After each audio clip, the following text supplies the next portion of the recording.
C'est un artiste qui a su chanter l'amour comme personne.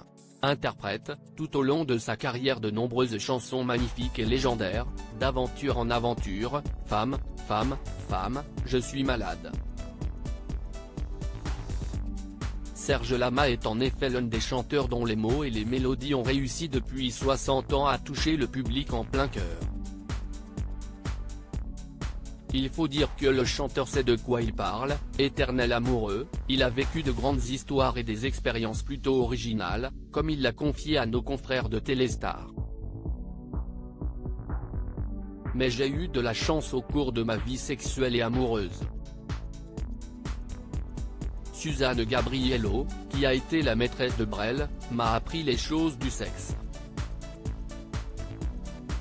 Il a d'ailleurs écrit « Ne me quitte pas pour elle », a-t-il notamment raconté.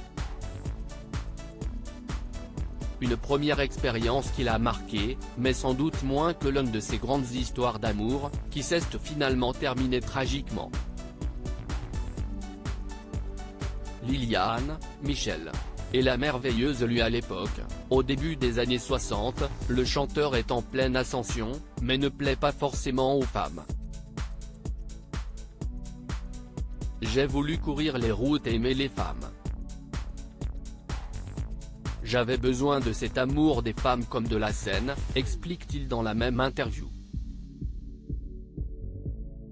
Mais alors qu'il commence à se faire un nom dans la musique en chantant dans un cabaret parisien, il rencontre Barbara dans un cabaret parisien. Et tombe fou amoureux de la pianiste de la chanteuse, Liliane Benelli, avec qui il débute une histoire d'amour. Quelques mois plus tard, le couple part en tournée avec Jean-Claude Grenassia, le régisseur et frère d'Enrico Macias. Alors qu'ils roulent sur une route de campagne, leur voiture s'écrase contre un arbre. Serge Lama en sera le seul rescapé, mais s'en sortira gravement blessé, et souffre encore aujourd'hui de ce choc physique et psychologique. Un drame sur lequel il s'est également confié. Perdre Liliane Benelli, morte lors de notre accident de voiture en 1965, a été pour moi un drame épouvantable.